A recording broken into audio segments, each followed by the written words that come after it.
Hello student, ಈ ಒಂದು ವಿಡಿಯೋದಲ್ಲಿ ನಾವು ನಿಮ್ಮ BCom fifth semester foreign exchange ಸಬ್ಜೆಕ್ಟ್ನಲ್ಲಿ ಕೇಳುವಂಥ ನ್ಯೂಮರಿಕಲ್ ಪ್ರಾಬ್ಲಮ್ಸ್ ಇದೆ. 44 ಮಾರ್ಕ್ಸ್ಗೆ ಪ್ರಾಬ್ಲಮ್ ಬರುತ್ತೆ. 10 ಮಾರ್ಕ್ಸ್ನ ಎರಡನೇ ಮೆಥಡ್ ಫಾರ್ವರ್ಡ್ ರೇಟ್ನ ಯಾವ ರೀತಿ ಕಂಡುಹಿಡಿತೀವಿ ಅನ್ನೋದನ್ನ ಈ ವಿಡಿಯೋದಲ್ಲಿ ಡಿಸ್ಕಷನ್ ಮಾಡೋಣ. ಸೊ ಮೊದಲಿಗೆ ಫಾರ್ವರ್ಡ್ ರೇಟ್ ಕಂಡುಹಿಡಿಬೇಕಂದ್ರೆ ಕಾಮನ್ ಆಗಿ ನೀವು ಡೈರೆಕ್ಟ್ ಆಗಿ ಚಾರ್ಟ್ ಪ್ರಿಪೇರ್ ಮಾಡಿ ಆನ್ಸರ್ ಮಾಡೋದು ಒಂದು ಮೆಥಡ್ ಇದೆ. ಸೊ ಅದರಿಂದಾಗಿ ನಿಮಗೆ ಕೇವಲ 5 ಅಂಕಗಳು ಮಾತ್ರ ಸಿಗುತ್ತೆ. ರಿಯಲ್ ಅಂದ್ರೆ ಅದರದ್ದು ಡೀಟೇಲ್ಸ್ ಆಗಿ ನಾವು ಕಂಡುಹಿಡಿದ್ರದ ಬಗ್ಗೆ ಬರಿಬೇಕು, ಮತ್ತೆ ಅಂದ್ರೆ ಕಂಡುಹಿಡಿದು ತೋರಿಸ್ಬೇಕು, ಮತ್ತೆ ಅದನ್ನ ಚಾರ್ಟ್ ಪ್ರಿಪೇರ್ ಮಾಡಬೇಕು. ಸೊ ಎರಡು ಕೆಲಸ ಇರುತ್ತೆ ಇದರಲ್ಲಿ. ಮೊದಲೇದು ನೋಡೋಣ.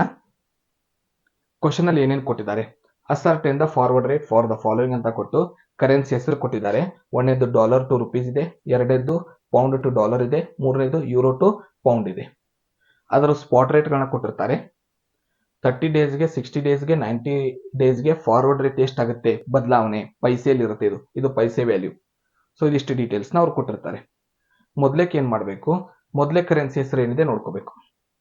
ಡಾಲರ್ ಟು ರುಪೀಸ್ ಇದೆ. ಸೊ ಡಾಲರ್ ಟು ರುಪೀಸ್ನ ಹೇಗೆ ಕ್ಯಾಲ್ಕುಲೇಷನ್ ಮಾಡೋದು, ಹೆಡ್ಡಿಂಗ್ ಬರಿತೀವಿ. ಫಸ್ಟ್ ಡಾಲರ್ ಟು ರುಪೀಸ್, ಎರಡು ಶಬ್ದ ಬರಿಬೇಕಿದ್ರ ಮುಂದೆ, ಒಂದು ಆಸ್ಕ್, ಒಂದು ಬಿಡ್. ಸೊ ಈ ರೀತಿ ಬರೆದು ನಾವೇನ್ ಮಾಡ್ತೀವಿ, ಫಸ್ಟ್ ಏನಿದೆ ರೇಟು ಸ್ಪಾಟ್ ರೇಟ್, 3 ಹೆಡ್ಡಿಂಗ್ ಹಾಕೊಂತೀವಿ. 30 days, 60 days, 90 days. 30 days, 60 days, 90 days. Second currency ಏನಿದೆ pound to dollar. So heading ಹಾಕ್ತೀವಿ, ಪೌಂಡ್ ಟು ಡಾಲರ್, ಎರಡು ಶಬ್ದ ಬರಿತೀವಿ, ಆಸ್ಕ್, ಬಿಡ್. ಆಸ್ಕ್, ಬಿಡ್. ಸೊ ಆಸ್ಕ್, ಬಿಡ್ ಅಂತ ಹಾಕ ನಂತರ ಅಗೇನ್ ಸೇಮ್ 3 ಹೆಡ್ಡಿಂಗ್ ಬರುತ್ತೆ. ಒಂದು 30 ಡೇಸ್, ಒಂದು 60 ಡೇಸ್, ಒಂದು 90 ಡೇಸ್. ಮೂರನೇ ಕರೆನ್ಸಿ ಯೂರೋ ಟು ಪೌಂಡ್ ಇದೆ. ಹೆಡ್ಡಿಂಗ್ ಬರಿತೀವಿ, ಯೂರೋ ಟು ಪೌಂಡ್. ಅಗೇನ್ ಎರಡು ಶಬ್ದ ಬರಿತೀವಿ, ask, bid. Same 30 days, 60 days, 90 days. ಈ ರೀತಿಯಾಗಿ ಡೀಟೇಲ್ಸ್ ಬರ್ಕೋಬೇಕು. ಮೊದಲನೇದು ಡಾಲರ್ ಟು ರುಪೀಸ್ ಬರೋದು 30 days, 60 days, 90 days. Dollar to pound to rupees ಬರೋದು, ಪೌಂಡ್ ಟು ಡಾಲರ್ ಬರೋದು 30 days, 60 days, 90 days. Next euro to pound ಇದೆ, ಯೂರೋ ಟು ಪೌಂಡ್ ಅಂತ heading ಬರೋದು 30 days, 60 days, 90 days. ಇದು ಹೆಡ್ಡಿಂಗ್ಸ್ ಆಯ್ತು. ಎಂಟ್ರಿ ಈಗ ಒಳಗೆ ಬರೆಯುವಂತ ಶಬ್ದ. ಒಂದ್ ರೇಟ್ ಏನಿದೆ ಸ್ಪಾಟ್ ರೇಟ್, ಒಂದ್ ರೇಟ್ ಏನಿದೆ ಫಾರ್ವರ್ಡ್ ರೇಟ್. ಎರಡು ಶಬ್ದಗಳನ್ನ ಬರಬೇಕು. ಸೊ ಒಂದನೇದ್ದು ಸ್ಪಾಟ್ ರೇಟ್, ಎರಡನೇ ಶಬ್ದ forward rate. Spot rate, forward rate, spot rate, forward rate. ಇದೇ ರೀತಿ ಇವುಗಳಿಗೂ ಕೂಡ ಬರಿತೀವಿ. Spot rate, forward rate, spot rate, forward rate, spot rate, forward rate, spot rate, forward rate, spot rate, forward rate, spot rate, forward rate. ಈ ರೀತಿಯಾದ ಬರೆದ ನಂತರ ಎಲ್ಲದರದ ಸ್ಪಾಟ್ ರೇಟ್ ಅಮೌಂಟ್ ನ ಆಸ್ಕ್ ಮತ್ತು ಬಿಡ್ ನಲ್ಲಿ ಬರಿತಾ ಬರಬೇಕು. ಸೊ ಸ್ಪಾಟ್ ರೇಟ್ ಫಸ್ಟಿಗೆ ಬರೋಣ. ಡಾಲರ್ ಟು ರುಪೀಸ್ ನಲ್ಲಿ ಸ್ಪಾಟ್ ರೇಟ್ 83.40. ಈ 50 ಅರ್ಥ 83.50 ಅಂದ್ರೆ ಒಂದು 83.40 ಪ್ರೈಸ್, ಒಂದು 83.50. ಸ್ಪಾಟ್ ರೇಟ್ಗೆ ಬರೋಣ. 83.40, 83.50. So same spot rate 83.40, 83.50, 83.40, 83.50. Second pound to dollar ನಲ್ಲಿ ಎಷ್ಟಿದೆ 1.70 and 1.80. ಸೊ 80 ಅರ್ಥ 1.80. ಸ್ಪಾಟ್ ರೇಟ್ ನಲ್ಲಿ ಬರಿತಾ ಬರೋಣ 1.70 1.80. ಆಸ್ಕ್ 1.70, ಬಿಡ್ 1.80, 1.70 1.80. ನೆಕ್ಸ್ಟ್ ಬರೋಣ 1.30 ಮತ್ತು 40 ಇದೆ. Euro to pound 1.30 spot rate. Ask 1.40, 1.30, 1.40, 1.30, 1.40. Okay, next work ಈಗ ಫಾರ್ವರ್ಡ್ ರೇಟ್ ನ ಬರೆದು ಆಮೇಲೆ ಡಿಸಿಷನ್ ಬರೆಯೋಣ. ಫಾರ್ವರ್ಡ್ ರೇಟ್, ಸೊ ಮೊದಲಿಗೆ ಡಾಲರ್ ಟು ರುಪೀಸ್ಗೆ ಬರೋಣ. 3 ಫಾರ್ವರ್ಡ್ ರೇಟ್ ಇದೆ, 30 ಡೇಸ್, 60 ಡೇಸ್, 90 ಡೇಸ್. ಇವೇನಿದೆಯಲ್ಲ ಈ ವ್ಯಾಲ್ಯೂಸ್ ಪೈಸೆನಲ್ಲಿ ಇರುತ್ತೆ, ರುಪೀಸ್ ನಲ್ಲ, ಪೈಸೆನಲ್ಲಿ. ಸೊ 0.30, 0.40, 0.20, 0.10, 0.40, 0.20. ಸೊ ಅವುಗಳನ್ನ ಬರೀತಾ ಬರೋಣ. ಮೊದಲೇ ನಮಗೆ ಬೇಕಾಗಿರೋದು 30 ಡೇಸ್.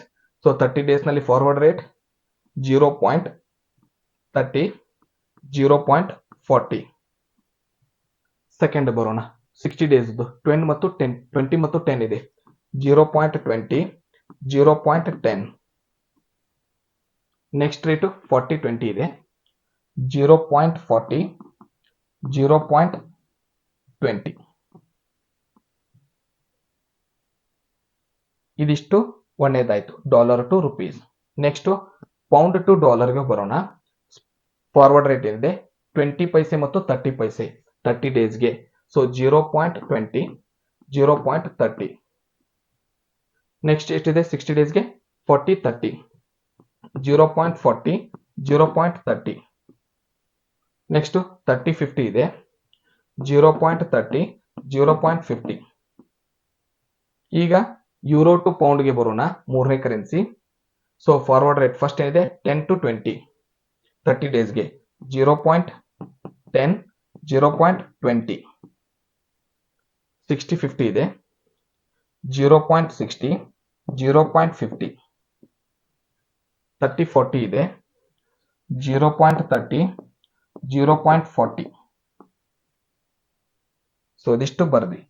ಈಗ ಸ್ಪಾಟ್ ರೇಟ್ ಜೊತೆ ಫಾರ್ವರ್ಡ್ ರೇಟ್ ನ ಪ್ಲಸ್ ಮಾಡಬೇಕು ಮೈನಸ್ ಮಾಡಬೇಕು, ಈ ಡಿಸಿಷನ್ ತಗೊಳ್ಳೋದು. ಕರೆನ್ಸಿ ಏನಿದೆ 40 ಪೈಸೆ ಮತ್ತೆ ನೆಕ್ಸ್ಟ್ ಏನಿದೆ 50 ಪೈಸೆ. ಇಲ್ಲಿ ನೋಡಿ 70, 80. 40 ಗಿಂತ 50 ಜಾಸ್ತಿ ಆಗಿದೆ, 70 ಗಿಂತ 80 ಜಾಸ್ತಿ ಆಗಿದೆ, 30 ಗಿಂತ 40 ಜಾಸ್ತಿ ಆಗಿದೆ. ಆಸ್ಕ್ ಗಿಂತ ಬಿಡ್ ಪ್ರೈಸ್ ಜಾಸ್ತಿ ಇದ್ದಾಗ ರೂಲ್ಸ್. ಫಸ್ಟ್ ಪ್ರೈಸ್ ಏನಿದೆ 30, ಸೆಕೆಂಡ್ ಏನಿದೆ 40. ಸೊ ಫಸ್ಟ್ ಪ್ರೈಸ್ ಸಣ್ಣದಿದ್ರೆ ಪ್ಲಸ್ ಮಾಡಬೇಕು, ದೊಡ್ಡದಿದ್ರೆ ಮೈನಸ್ ಮಾಡಬೇಕು. ಸೊ 30-40 ಫಸ್ಟ್ ಪ್ರೈಸ್ ಸಣ್ಣದಿದೆ. 20-10 ಫಸ್ಟ್ ಪ್ರೈಸ್ ದೊಡ್ಡದಿದೆ. 40-20 ಫಸ್ಟ್ ಪ್ರೈಸ್ ದೊಡ್ಡದಿದೆ. 20-30 ಫಸ್ಟ್ ಪ್ರೈಸ್ ಸಣ್ಣದಿದೆ. ಸೊ ಸಣ್ಣದಿದ್ರೆ ಪ್ಲಸ್ ಮಾಡ್ತೀವಿ. 40-30 ಫಸ್ಟ್ ಪ್ರೈಸ್ ದೊಡ್ಡದಿದೆ, ಮೈನಸ್ ಮಾಡ್ತೀವಿ. 30-50 ಫಸ್ಟ್ ಪ್ರೈಸ್ ಸಣ್ಣದಿದೆ, ಪ್ಲಸ್ ಮಾಡ್ತೀವಿ. 10-20 ಸಣ್ಣದಿದ್ರೆ ಪ್ಲಸ್, 60-50 ದೊಡ್ಡದಿದ್ರೆ ಮೈನಸ್, 30-40 ಸಣ್ಣದಿದ್ರೆ ಪ್ಲಸ್. ಫಸ್ಟ್ ಪ್ರೈಸ್ ಸಣ್ಣದಿದ್ರೆ ಪ್ಲಸ್ ಮಾಡಬೇಕು, ದೊಡ್ಡ ಪ್ರೈಸ್ ಇದ್ರೆ ಮೈನಸ್ ಮಾಡಬೇಕು. ಯಾವಾಗ ಆಸ್ಕ್ ಗಿಂತ ಬಿಡ್ ಪ್ರೈಸ್ ಜಾಸ್ತಿ ಇದ್ದಾಗ. ಇದನ್ನ ಅಪೋಸಿಟ್ ಕೊಟ್ರೆ 50 ಇದು 40 ಇದು ಅಪೋಸಿಟ್ ರೂಲ್ಸ್. ದೊಡ್ಡದಿದ್ರೇನೆ ಪ್ಲಸ್, ಸಣ್ಣದಿದ್ರೇನೆ ಮೈನಸ್. ಸೊ ಈ ರೀತಿ ಫಾರ್ಮ್ಯಾಟ್ ನೆನ್ಪಿಟ್ಕೋಬೇಕು. ಈಗ ನಮ್ದು ಕ್ಯಾಲ್ಕುಲೇಷನ್ ಸಿಂಬೋಲ್ ಅನ್ನ ಆಡ್ ಮಾಡ್ತಾ ಹೋಗೋಣ. ಸೊ 30-40, 30 ಸಣ್ಣದಿರೋದ್ರಿಂದ ಪ್ಲಸ್ ಮಾಡ್ತಾ ಇದ್ದೀನಿ, ಇದನ್ನ ಮೈನಸ್ ಮಾಡ್ತಾ ಇದ್ದೀನಿ ಫಾರ್ವರ್ಡ್ ರೇಟ್ ನ. ಸೊ ವ್ಯಾಲ್ಯೂ ಎಷ್ಟು ಬರುತ್ತೆ 40 ಪ್ಲಸ್ 30 ಅಂದ್ರೆ 70, 83.70, 83 as it is. 50 plus 40 90, 83 as it is. 60 ಡೇಸ್ಗೆ ಬರೋಣ. ಫಾರ್ವರ್ಡ್ ರೇಟ್ ಇಲ್ಲಿ ಮೈನಸ್ ಇದೆ, ಸೊ ಮೈನಸ್ ಮಾಡಬೇಕು. 40ಯಲ್ಲಿ 20 ಮೈನಸ್ ಮಾಡಿದ್ರೆ 20, ಇದು 83. 50ಯಲ್ಲಿ 10 ಮಾಡಿದ್ರೆ 40, ಮೈನಸ್ ಮಾಡಿದ್ರೆ 40, 83 ಆಸ್ ಇಟ್ ಈಸ್ 83. ಇದು ಕೂಡ ಮೈನಸ್ ಮಾಡ್ತಾ ಇದೀವಿ. 40ಯಲ್ಲಿ 40 ಮೈನಸ್ ಮಾಡಿದ್ರೆ 0, 83ಗೆ ಆಸ್ ಇಟ್ ಈಸ್ 83. 50ಯಲ್ಲಿ 20 ಮೈನಸ್ ಮಾಡಿದ್ರೆ 30, 83ಗೆ ಆಸ್ ಇಟ್ ಈಸ್ 83. ಸೊ ಒಂದು ಕಂಪ್ಲೀಟ್ ಆಯ್ತು. ಸೆಕೆಂಡಿಗೆ ಬರೋಣ. ಸೊ 20 30 ಏನಿದೆ ಇದನ್ನ plus, next minus, next plus ಮಾಡ್ತಾ ಇದೀವಿ. Plus minus plus 70 plus 20 90 as it is 1. 80 plus 30 120. 1 plus 1 220. 70 plus 40 110. 1 plus 1 ಸಾರಿ ಇದು ಮೈನಸ್ ಮಾಡಬೇಕಲ್ಲ. ಸೊ 70ಯಲ್ಲಿ 40 ಮೈನಸ್ ಮಾಡಿದರೆ 30 1.30. 80ಯಲ್ಲಿ 30 ಮೈನಸ್ ಮಾಡಿದರೆ 50 1.50. ಅಗೇನ್ ಪ್ಲಸ್ ಇದೆ, ಪ್ಲಸ್ ಮಾಡ್ತಾ ಇದ್ದೀನಿ. 70 ಪ್ಲಸ್ 30 ಕೂಡಿಸಿದ್ರೆ 100 0 0 1 1 ಪ್ಲಸ್ 1 ಅಂದರೆ 2. 80 ಪ್ಲಸ್ 50 ಅಂತಂದ್ರೆ 130. 1 ಪ್ಲಸ್ 1 ಅಂದರೆ 2. ಸೊ ಸೆಕೆಂಡ್ ಕಂಪ್ಲೀಟ್ ಆಯಿತು. Third one. ಸೊ ಥರ್ಡ್ ಒನ್ಗೆ ಏನಿದೆ plus minus plus plus minus plus 30 plus 10 ಅಂದರೆ 40 1.40. 40 ಪ್ಲಸ್ 20 ಅಂದರೆ 60 1.60. 30 ಮೈನಸ್ 60. ಸೊ ಮೈನಸ್ ಮಾಡ್ತಾ ಇದೀವಿ. ಸೊ 130ಯಲ್ಲಿ 60 ಮೈನಸ್ ಮಾಡಿದ್ರೆ, ಸೊ 130ಯಲ್ಲಿ 60 ಮೈನಸ್ ಮಾಡಿದ್ರೆ 70 0.70. ನೆಕ್ಸ್ಟ್ 40ಯಲ್ಲಿ ಮೈನಸ್ 50 ಮಾಡ್ತಾ ಇದೀವಿ 0.90. 30ಯಲ್ಲಿ 30 ಪ್ಲಸ್ ಮಾಡಿದ್ರೆ 60. 40 ಪ್ಲಸ್ 40 80. ಸೊ ಇವಿಷ್ಟು ಕಂಡು ಹಿಡಿದ್ರೆ ಒಂದು ಕೆಲಸ complete, first work complete. So ಇದನ್ನ ಸೇಮ್ ಚಾರ್ಟ್ ಹಾಕಿ ಈ ನಂಬರ್ಸ್ನ ತೆಗೆದು ನಾವು ಕಂಡುಹಿಡಿದಿರೋ ನಂಬರ್ಸ್ನ ಫಿಲ್ ಮಾಡಬೇಕು. ಸೊ ಆಗ ಇದು ಕಂಪ್ಲೀಟ್ ಆದಂತೆ. ಸೊ ಏನ್ ಮಾಡ್ತೀವಿ ಈಗ, ಇನ್ನೊಂದು ಚಾರ್ಟ್ನ ಪ್ರಿಪೇರ್ ಮಾಡ್ತೀವಿ. ಸೊ ಆ ಚಾರ್ಟ್ ನಲ್ಲಿ ಏನ್ ಮಾಡ್ತೀವಿ, ಸೇಮ್ ಕಾಲಮ್, ಕ್ವಶನ್ ಅಲ್ಲಿ ಏನ್ ಕೊಟ್ಟಿರ್ತಾರೆ ಅವೇ ಕಾಲಮ್ ಹಾಕೋದು. ಹೆಡ್ಡಿಂಗ್ ಏನಂತ ಬರೀಬೇಕು, ಫಾರ್ವರ್ಡ್ ರೇಟ್.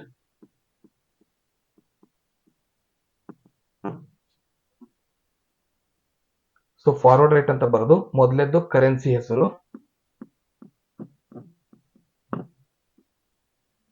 ಸೊ ಕ್ವಶನ್ ಅಲ್ಲಿ ಕರೆನ್ಸಿ ಯಾವ್ದಾವ್ದಿದೆ, ಮೊದಲನೇದ್ದು ಡಾಲರ್ ಟು ರುಪೀಸ್, ಎರಡನೇದ್ದು pound to dollar. So dollar to rupees ಇದೆ ಫಸ್ಟ್ ಒನ್.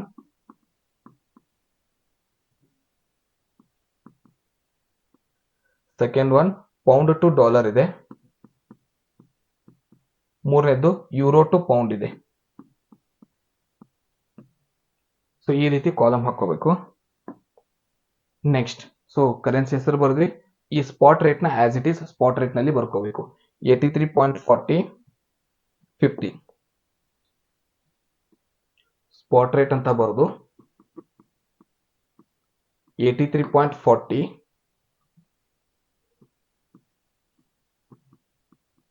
ಇನ್ನೊಂದಿದೆಯಲ್ಲ ಅದನ್ನ ಡಿವೈಡೆಡ್ ಬೈ ಅಂತ ಬರೀಬೇಕು, 83.50. ಸೆಕೆಂಡ್ ಒನ್ ಬರೋಣ, 1.70 80.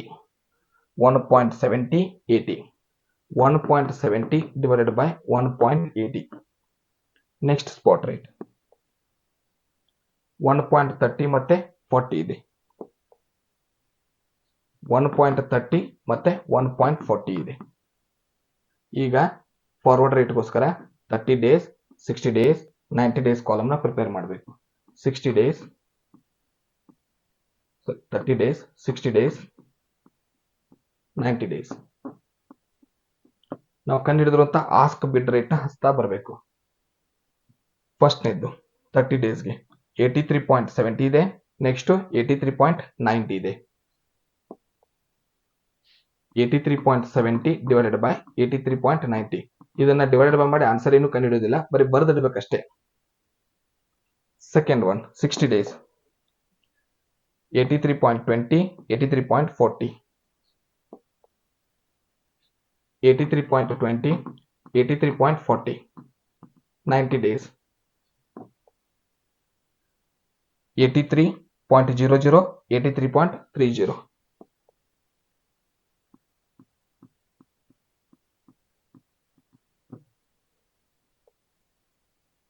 ನೆಕ್ಸ್ಟ್ ಪೌಂಡ್ ಟು ಡಾಲರ್ಗೆ ಬರೋಣ. 1.90 2.20. 1.90 2.20.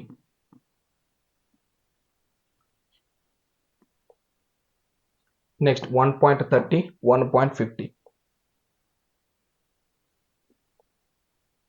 1.30 1.50. 2.00, 2.30.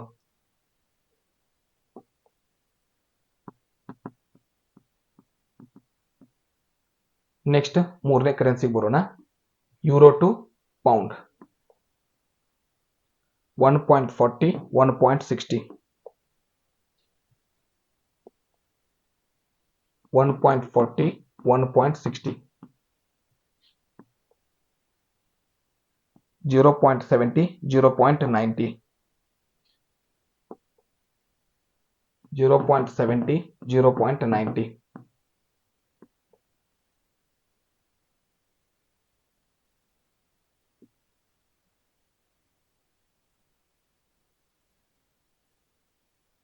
ಸೊ ನೆಕ್ಸ್ಟ್ ರೇಟ್ ಏನಿದೆ 1.60, 1.80, 1.60, 1.80.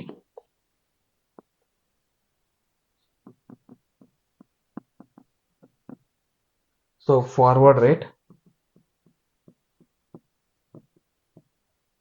is equal to ask price divided by bid price ಅಂತ ಬರೀಬೇಕು. ಸೊ ಇದಿಷ್ಟು ನಿಮ್ದು ಫಾರ್ವರ್ಡ್ ರೇಟ್ ಮೇಲೆ ಕೇಳಿದಾಗ ಪ್ರಶ್ನೆ.